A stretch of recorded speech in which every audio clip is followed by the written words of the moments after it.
la mia relazione verterà sul modello sanitario che la Serenissima è riuscita a costruire e a imporre a livello internazionale, per dare una risposta a delle pandemie, in particolare la pandemia di peste, che vessò l'Occidente dal 1348 fino all'800. Che cos'è una pandemia? Intanto è la comparsa di un morbo nuovo che ha una diffusione rapida per contatto e prossimità e che ha anche una letalità elevata.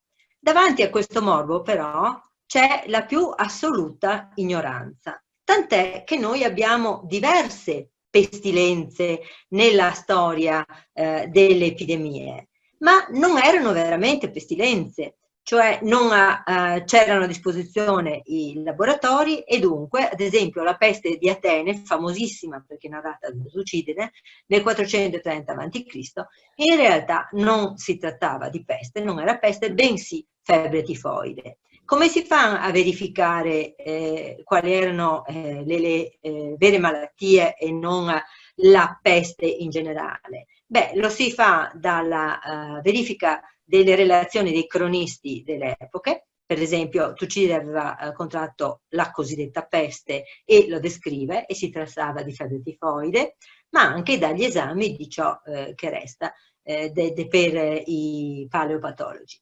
La peste antonina nel 165-180 in realtà era un'epidemia di vaiolo o di morbillo. La peste di Giustiniano nel 542 fu veramente una peste bubbonica. Viene descritta dai cronisti appunto in tutti i particolari e noi possiamo essere sicuri che si tratta di peste bubbonica. E partì nel 542 da Costantinopoli e si diffuse rapidamente all'Occidente, ebbe una mortalità del 40%. Arriviamo al 1347 quando in Crimea, Caffa, ci sono gli abitanti della città che vengono assediati dai tartari. I tartari scoprono che sono affetti da una malattia epidemica. Cosa fanno? Prendono i morti, li catapultano dentro le mura e comincia la guerra batteriologica prima che inizino i laboratori.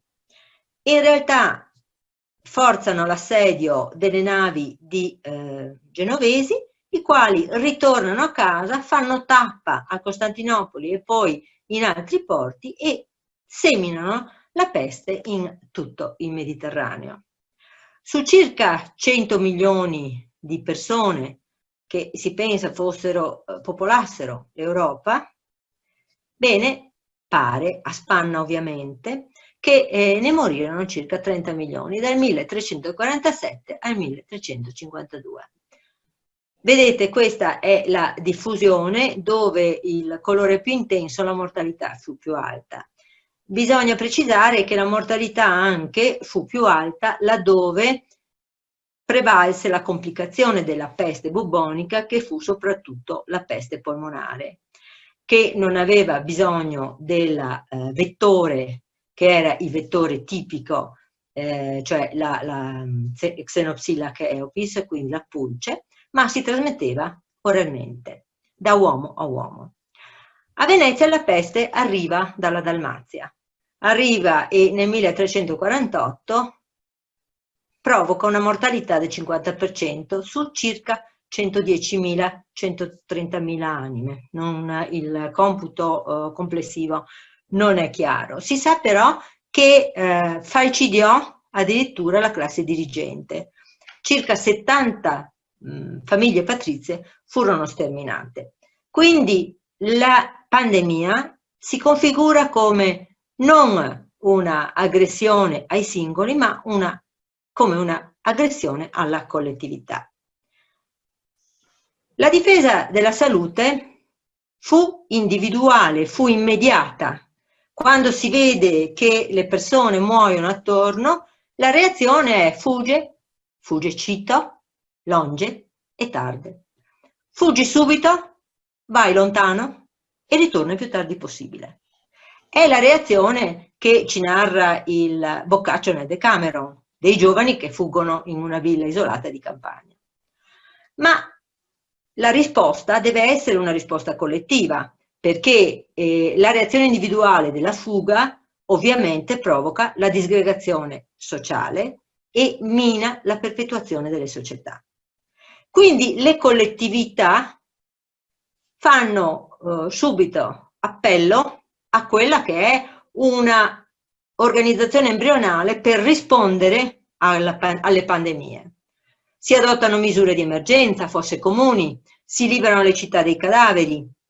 Con la pestilenza sapete che il decorso è dai 2 ai 7 giorni e, no scusate, l'incubazione è dai 2 ai 7 giorni, circa una settimana, insomma, incubazione, il decorso con exitus mortale è dai 2 ai 5 e si moriva per la strada, si accumulavano i cadaveri e quindi ecco che la iniziale reazione delle collettività e quindi anche di Venezia è la sospensione dei riti pubblici, la sospensione di tutte le occasioni di contagio, quindi di fiere, di mercati, la chiusura dei quartieri e delle case appestate.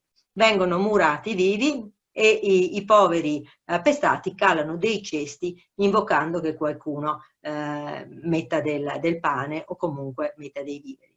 Quindi il distanziamento sociale. Ma nel 1348 il Maggior Consiglio nomina tres sapientes, che poveretti poco potevano sapere per conservare la salute e quindi poterono solo provvedere alla rapida rimozione dei cadaveri e il loro seppellimento in isole periferiche della laguna.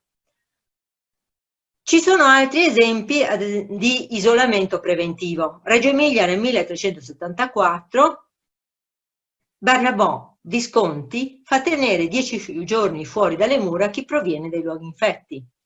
A Ragusa nel 1377 si adotta un altro provvedimento che è quello di porre in un'isola tutte le navi passeggeri che arrivano da luoghi infetti e di tenerveli per 30 giorni. Alcuni storici hanno visto in questo il preludio a Lazzaretti. In realtà è un tipo di isolamento che era praticato anche altrove. Nel 1400 Venezia ancora impedisce l'accesso alla laguna a navi provenienti da Ragusa, dove c'è la peste. E nel 1398 Gian Galeazzo usa l'Adda come confine naturale invalicabile per chi proviene da Soncino appestata. Quindi a queste prime misure noi dobbiamo fermarci e fare una considerazione. Col senno di poi noi sappiamo che la peste, il batterio scusa, è stato isolato da Yersing nel 1894 durante la peste di Hong Kong, che nel 1914 Beckett e Martin hanno riscontrato nella pulce il vettore del batterio e soprattutto si è verificato che la diffusione della peste, quindi della Xenopsilla chaopis e della pandemia, è provocata da guerre, da terremoti. I terremoti perché schiudono molto spesso le tane dei topi selvatici e quindi anche provocano il moltiplicarsi delle pulci che si trasferiscono poi per le carestie dai topi agli uomini. Le migrazioni sono cause e i commerci e in questo caso, nel caso dei commerci, noi abbiamo proprio il riscontro del fatto che Venezia è in prima linea come repubblica che basa il suo sviluppo proprio e la sua ricchezza sul commercio. A questo punto la Repubblica di Venezia, che è fatta di mercanti, deve affrontare una dura realtà, scegliere o lo sviluppo, quindi il commercio, o la prevenzione o la chiusura delle frontiere. E il dibattito è assolutamente interessante su questo tema, perché nel 1423, nel corso dell'ennesima pestilenza, perché dal 1348 ci furono reiterate pestilenze, nel 1423 in Senato si affronta questo tema e si decide di vedete, con una maggioranza risicata, 53 voti favorevoli contro 31 contrari e 12 non sinceri, cioè 12 astenuti, si decide di istituire un ospedale ad alto isolamento per veneziani appestati e per ammorbati che giungono nelle navi. Quindi l'isolamento immediato. Ma questo isolamento immediato sarà possibile solo se si raccoglieranno le informazioni sui casi e sui focolai epidemici che sono scoppiati dai paesi da cui provengono le navi, coinvolgendo la popolazione e i capitani di nave. Quindi abbiamo già questi due elementi. Il primo elemento, che è l'isolamento appena ci si accorge che ci sono dei casi in città o in arrivo, ma soprattutto l'informazione. E ovviamente per ottenere informazioni bisogna minacciare condanne ai trasgressori, quindi condanne pecuniarie, condanne detentive, ma anche la sospensione ai capitani di nave che siano reticenti, la sospensione della loro possibilità di esercitare per 5 anni. Come si passa dalla difesa della salute alla articolazione di una strategia sanitaria di prevenzione? La cura non la potevano conoscere, l'unica cura per la società era l'isolamento dei malati. Ma in questi anni, guardate, dal 1456 al 1468, ecco che si organizza una strategia per prevenire e controllare la diffusione del contagio. Nel 1456 si afferma l'esigenza di avere un altro luogo di isolamento, non solo il primo lazzaretto vecchio dove si mettevano i contagiati, ma anche di un luogo intermedio dove collocare i guariti dalla peste e collocare anche i sospetti perché hanno avuto contatto con malati. Quindi è una sorta di limbo che in realtà però ci dimostra già la percezione che ci sia una consapevolezza dell'incubazione della malattia e la consapevolezza della possibilità di guarire dalla peste. Messaggio questo importantissimo, perché molti scandali erano scoppiati nel lazzaretto vecchio, perché tanto quei poveri ricoverati dovevano morire e quindi li derubavano, non li facevano mangiare, si appropriavano del sussidio pubblico per il loro mantenimento e quindi nessuno voleva farsi ricoverare nel lazzaretto vecchio, proprio per questi scandali. Quindi l'introduzione di una nuova isola, di un nuovo lazzaretto, sarebbe stato un messaggio importantissimo, sia a livello di politica, perché si sarebbero individuate delle tappe di prevenzione e cura, sia anche a livello individuale, perché sarebbe stato un messaggio positivo, perché avrebbe fatto giungere la consapevolezza della possibilità che dalla peste si poteva anche guarire e quindi guarendo si doveva poi avere un periodo di isolamento preventivo al ritorno della società dei sani. Nel 1459 si nominano 3 patrizi con il mandato di difendere la città dalla peste, cioè si ritiene opportuno di individuare un organismo tecnico, sanitario, che si occupi solo di questo. Notare che il primo lazzaretto era gestito dal magistrato al sal, cioè da una magistratura che si occupava di riscuotere le tasse sul sale e di investirle negli edifici pubblici. Quindi non aveva nessuna esperienza sanitaria e gestione sanitaria.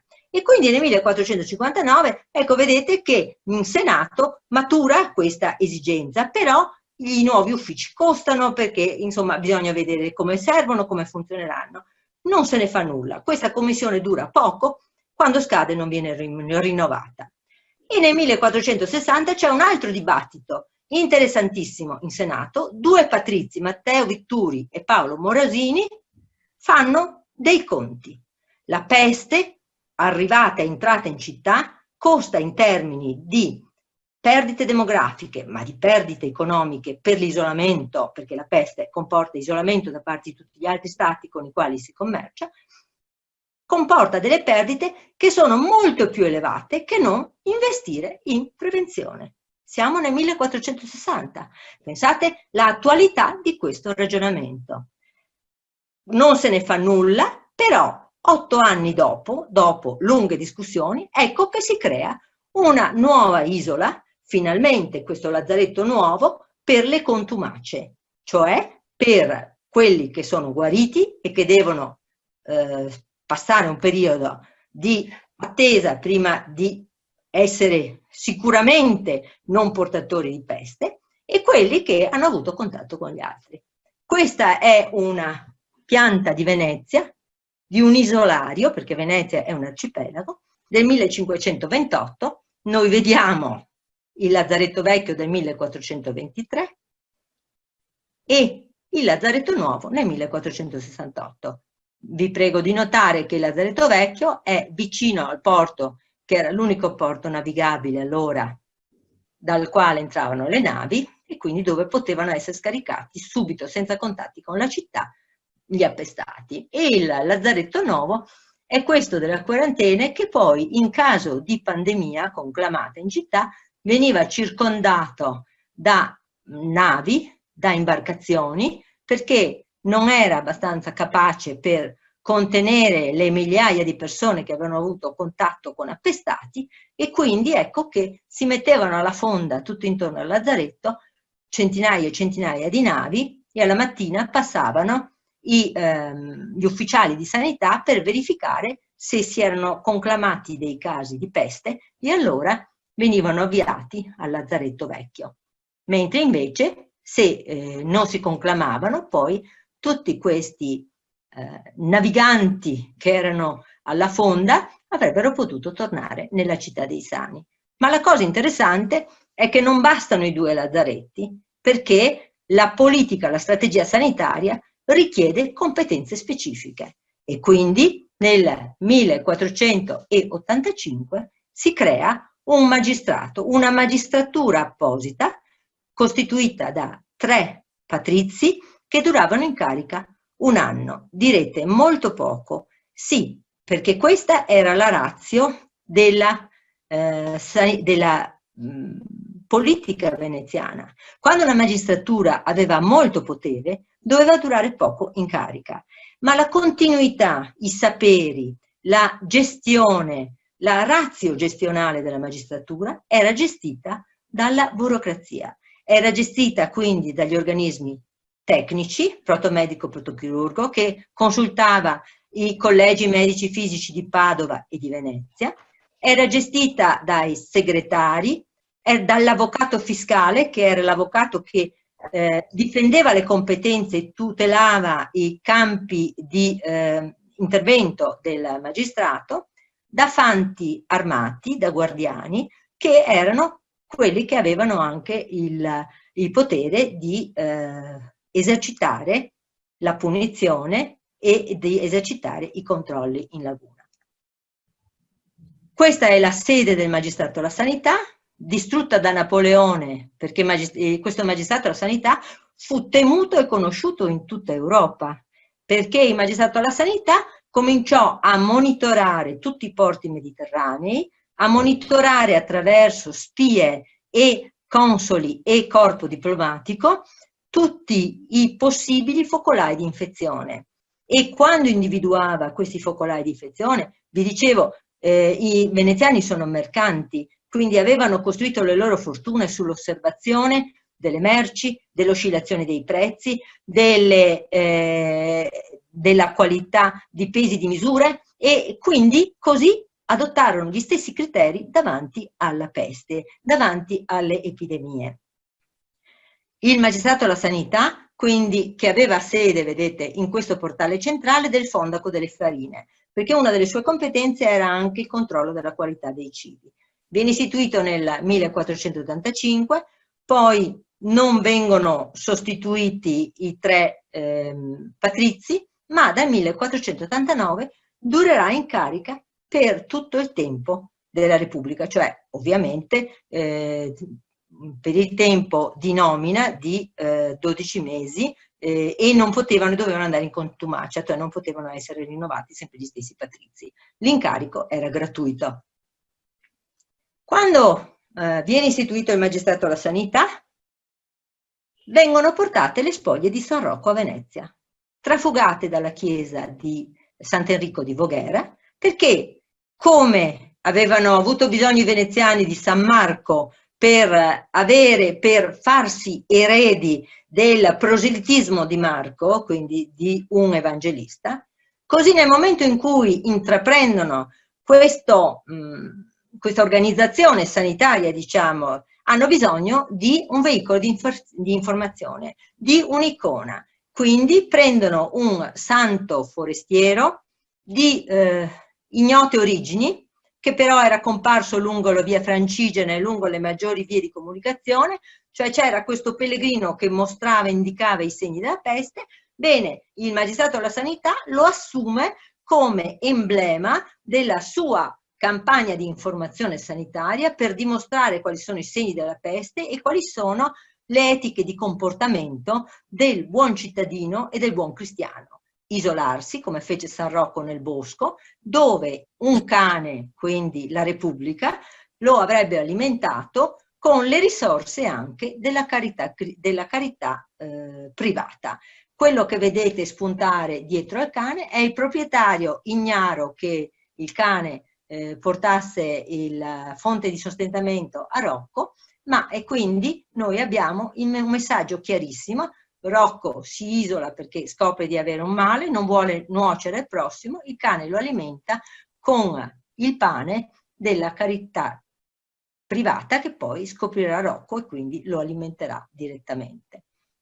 Ma soprattutto qual è l'informazione, la rete di informazione che viene usata? Noi oggi abbiamo tutti i giorni dei bollettini che ci danno i dati demografici. I provveditori della sanità, fin dal loro primo insediamento, usano i piovani, le parrocchie. I piovani sono il centro focale attorno al quale si svolge tutta la vita sociale, le nascite, le malattie, le morti, i matrimoni.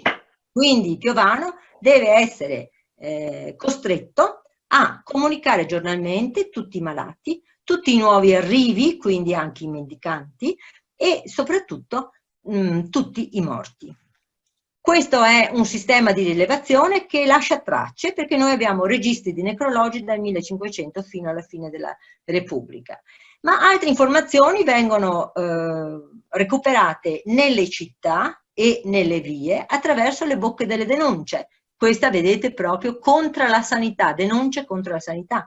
Quindi, perché funzioni tutta la catena di informazioni, bene, ci vuole anche la delazione che a Venezia, nella società veneziana, non è un qualche cosa di negativo, ma è collaborazione, è raccolta di dati per difendere la salute pubblica. E l'informazione, come vi dicevo, internazionale si basa sulle relazioni dei capitani di nave che voi vedete a sinistra in questo bellissimo disegno di Grevenbrock e a destra sui consoli e sui baili di Costantinopoli. La diffusione dei proclami e stampa, cioè queste informazioni vengono raccolte, vengono elaborate e poi vengono diramate. Nel momento in cui si evidenziano dei focolai in alcuni luoghi, in alcune nazioni, subito con 7.000 copie di questi proclami si informano tutti gli altri paesi, anche i nemici, perché ovviamente la pandemia non conosce frontiere e quindi si invitava immediatamente a chiudere le frontiere per limitare i danni e per spezzare la catena del contagio. Questo è un esempio di un proclama di sanità. Ma soprattutto il magistrato ha il diritto di torturare e imporre pene e il diritto di condannare a morte. Questa, vedete, è un'esecuzione capitale davanti alla sede del magistrato. Pensate che questa esecuzione risale al 1751.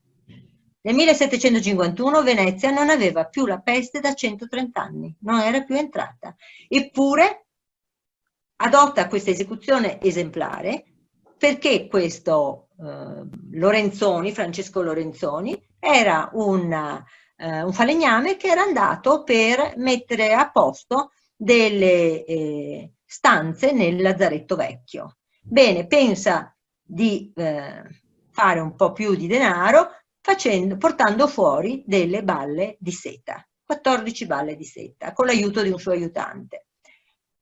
Per questa per questa infrazione gravissima, perché avrebbe potuto diffondere il contagio secondo le teorie allora che erano nell'epoca, meriterà la pena di morte. L'aiutante invece verrà condannato solo alla galera, cioè a fare il rematore nelle galere pubbliche.